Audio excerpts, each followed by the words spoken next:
Hi, and welcome to the Scientist Sage Sangha. We are discussing the word of the night, which is rejoice.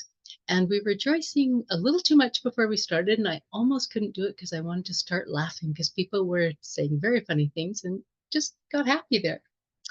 And it was actually a really good start because rejoicing is about remembering joy and coming into a space of happiness with whatever's going on. It doesn't, I didn't prep people to come to the Sangha having these ridiculous thoughts that they could share with me to make me happy. But it was just the idea of getting happy and excited and reverent, literally reverent about life. There's an idea about rejoicing that is reverence as well as enjoyment. And it's a little different than savoring or having a happy time or being grateful. All of those things can be wrapped up in rejoicing. But rejoicing is like a pinnacle that is quite different than the everyday things we experience. And it really is part of what I try and encourage people to do is have that intent to be joyful and rejoicing in life. And there's a lot of spiritual overtone to it because it has been used so much by spiritual groups to talk about rejoicing in their particular God of their understanding, things like that. And it hasn't got such a street use on a day-to-day basis. Because if you were walking along and saying, "Oh, how are you doing? Had any rejoicing today?" People would probably look at you a little strange. But I really want to increase the popularity of this word and increase your use of it. And because what we experience in our lives truly depends on what we attend to and how we practice it. And so there's so many things that have negativity in them right now. It's really difficult, especially because we have 60,000 thoughts a day. Most of them are repetitive. And so it is this idea, especially with negative things, we will ruminate over them. People never use the word ruminate to talk about having lots of joy and happiness persistently running through your head, having a trigger for happiness that you're ruminating about now. It just doesn't come up that way. But I believe very much so that we can rebuild our brains so that we do have that orientation. So we are looking to see what we can be happy and excited about instead of looking at what we can be angry and divisive and disappointed in. And this is really a plan of thinking. Okay. And the feelings that we have come and go in moments, but it's the thinking that invites more of the same feeling or switches it over to something else. So it's our thinking that we work with too. I talk to people though also about relaxing their bodies a lot because a tense body does not rejoice well. It just doesn't feel it. And so when I can relax, regardless of what's going on, so if there's a forest fire and I'm in the middle of it, I need to run. That's correct. But short of that, and most of the time we feel like that, there's a fear in us that there is something like a forest fire coming and I need to be prepared for it and I better worry when there's really nothing. It's just a part of our brain, the amygdala back here, that has gotten overused and over triggered. And when we come to this level of trigger, we can't feel joy. We can't rejoice in things. We are looking for safety as opposed to what's enjoyable. So, this idea about changing my life's journey to be rejoicing didn't sort of just occur to me. I didn't really think it was that, you know, I was too depressed to think that way. But in going through therapy and 12-step stuff and that, what happened was there were more moments of joy. And what I learned to do was hang on to them and revel in them and remember them. And so as you go along, taking note of what you want to rejoice in, then you can. And there's a quote in the email this week that talks about Lao Tzu. He's a philosopher that talked about if you rejoice in the everyday things, you will always be happy. and that you can do that. And so we don't have to wait for something exciting or wonderful or surprising. We can just practice looking. When I was writing this for the email, I was sitting in my living room and it was got very cold in my city and there was a lot of snow that came down. And so I was feeling a little claustrophobic, couldn't get out. And it was so cold, the cars weren't starting, things like that. But as I sat in my living room, I looked out and there were all of these little birds eating these bright red berries on my ash trees in front of my house. And then just beside them, there were little squirrels running up and down, getting the seed pods off my other tree. And everybody was having this party, this banquet right in front of me.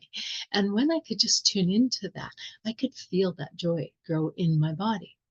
And there was this relaxing and expanding, and I started to smile, even though it was so cold out, I didn't want to go outside. I could watch this right in the front of my house. And I was just rejoicing in these big windows I have there and rejoicing that I took a moment to look up while I was working and take in all those things. And I got to really see them. There's a quote also in the email that talks about someone paying attention to nature, and every time they see something new in nature, they feel that feeling of rejoicing. So natural things like that, sunsets, beautiful mountain range views, things like that, often start that feeling in our body. And rejoicing truly is a feeling, because if I say, oh, I'm rejoicing in this, but I don't have that feeling, my body is not tricked. My body knows that we're not hooked in yet. Keep going, we're not there. And so that idea, it's not about covering up things that are difficult in life. It really is about rediscovering what you have in your life that is joyful. And then we practice it. That's why it's rejoicing. So we have joy, but we lose touch. And so when we reconnect it, it's a cell deep body feeling. And I saw some pictures this week of my son who's skiing, and there's nothing more joyful than him airbound on a ski hill. And I can feel it in my body when I see that picture. So there's many things that can take it for us, like a baby giggling, or a lovely ceremony of some kind, all sorts of things. That's a chemical reaction of joy that happens in your body. And you can light it up yourself by using your thoughts and just paying attention. And I encourage people to sort of go shopping, and not at a mall, just through your life, and look through what things bring you joy. And it might be a picture from a long time ago, or it might be those birds out on the branches, or your cat sleeping in the sun. Just the kinds of things. But we have to tune in long enough to have that hit our switch that takes us into that land of rejoicing. And we have to think about it in that way. And Mary Curie was the person that was talking about, as she saw new things in nature, she felt that incredible joy, rejoicing taking her over. So this is really different than thrill rides or drug-induced happiness, that kind of thing. It's a different chemical experience, again, in your body than those things. Even a spiritual awakening, it's not the same thing. There's much joy in that. But this enjoying is literally a switch we can flip in our own bodies as we work on the rewiring. And so when people have some sort of spiritual awakening or get in touch with their soul, they're closer to that source of joy. The wiring is still in there. And when they wake up to that, then they feel more of it. And this doesn't mean you have to join a particular church to get this, because there's no church that says, come to this church, we're the rejoicing one. That is a thread through all spiritual practices from all time. And so that explorative practice that you want to take is the intention that I'm open to joy, that I'm open to feeling this feeling. And sometimes we're not. Sometimes we're actually afraid of it. If we have had a lot of trauma in our lives, that sort of thing, we don't trust that joy feeling. We don't trust that there's anything to rejoice about, because the other shoe's going to drop any minute. And people may not think they think like that, but when there is a slow walk through something that may have been joyful and they don't feel it, they're just talking about it. It was enjoyable, but they're not getting a big feeling from it. We start to find out that there's little parts shut down. And the good news is you can open them up again. All it takes is a little priming, like pumping water from underground. You pump the pump a while and it starts to come up easier. So, this idea about creating that intention to immerse yourself, because if I am just looking around and that sort of thing, and I see something like, okay, but when people immerse themselves, it's like when you take your shoes and socks off and put your feet on the ground and you actually feel it. Or you're in the forest and there's that wonderful smell and there's little forest noises and the sun is just streaking through the branches. It's that sounds around experience that as we take it in, it lights us up. We are actually wired for this interaction, because if we remember that, we actually have reverence for the earth and we would take better care of it. And so we're really wired for that, but we've just lost touch with it. So I encourage you to think about this and really see about it.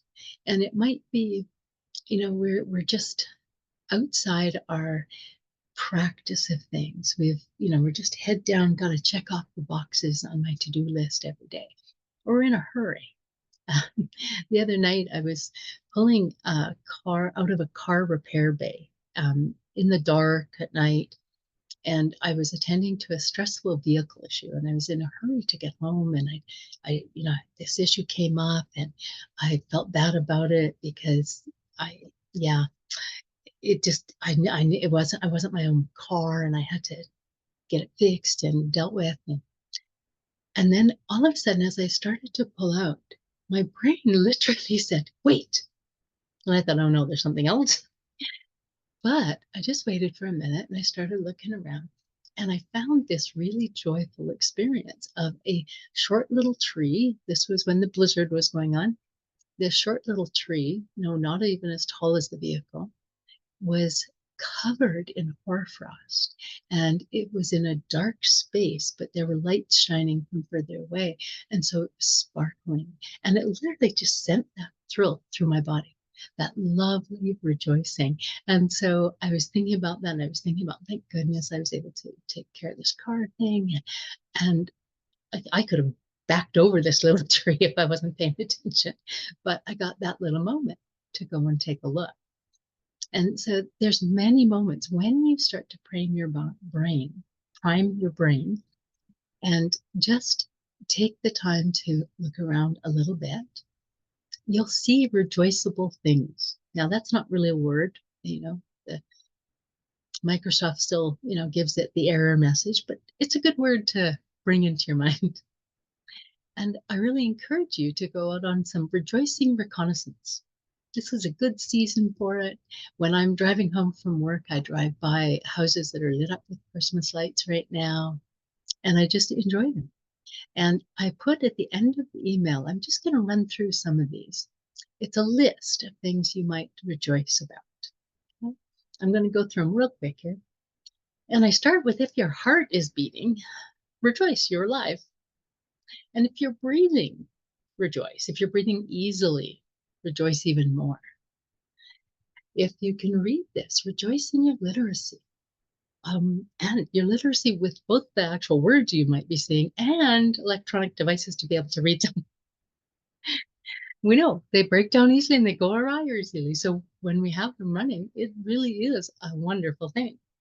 We just forget about it until they don't work.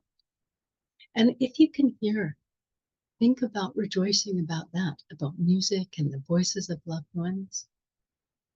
And if you have a family, even honestly acknowledging the challenges and that might be there in any given day, but consciously choosing to celebrate what you can about them and your current situation.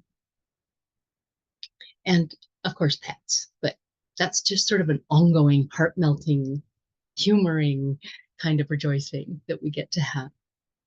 And that idea of being in nature, and whether it's winter or whether it's summer, wherever it is where you live, just about that.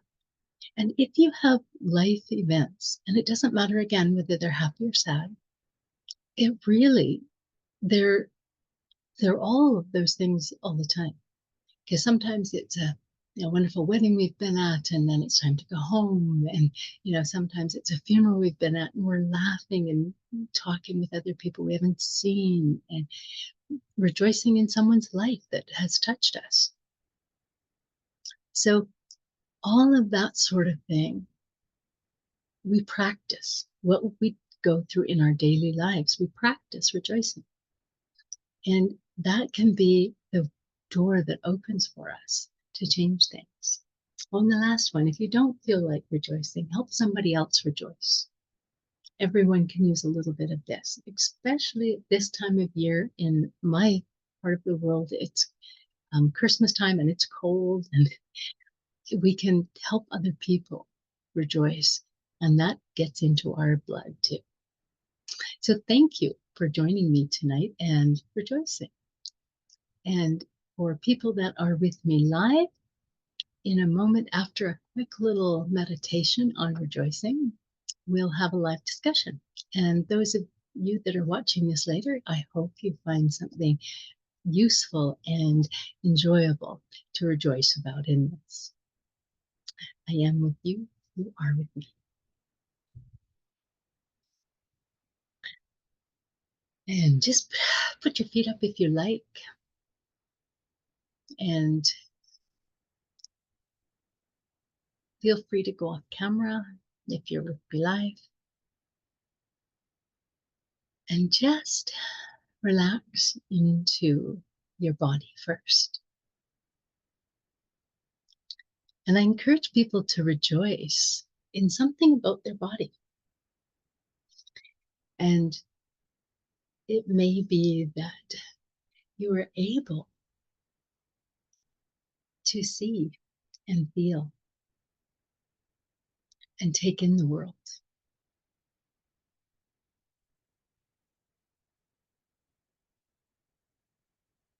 And then open up to something that's happened in the last while where you felt that open flow of joy.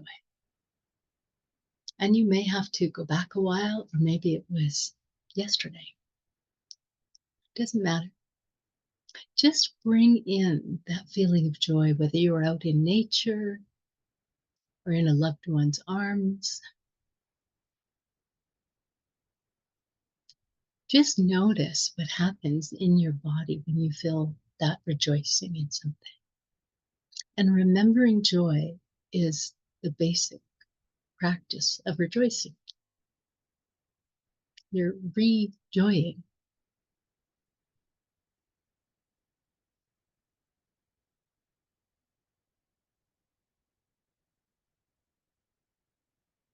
And while you have that feeling, just open up your mind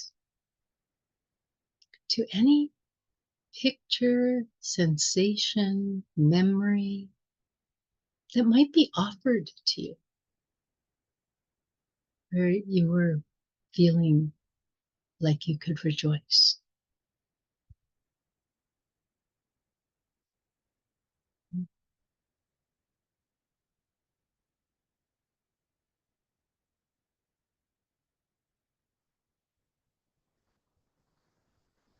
And notice too if there's things that come into your mind, ideas, feelings that seem to make your rejoicing smaller, or maybe like a fence where you can't quite get to it. Just note them. Don't fight them, just notice. And do what you can to relax. So relax if you're just feeling pure joy, keep doing that. And if you're feeling a little resistance, just do that. Just feel it.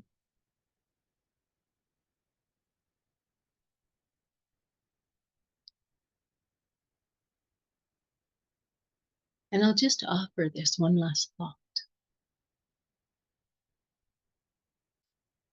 I open my mind and my heart and my life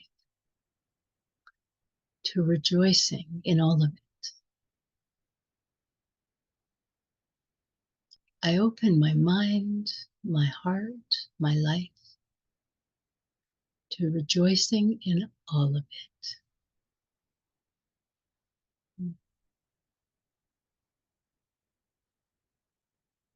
Okay. Goodbye to my friends on YouTube. And in a moment, hello to those with me. Good night.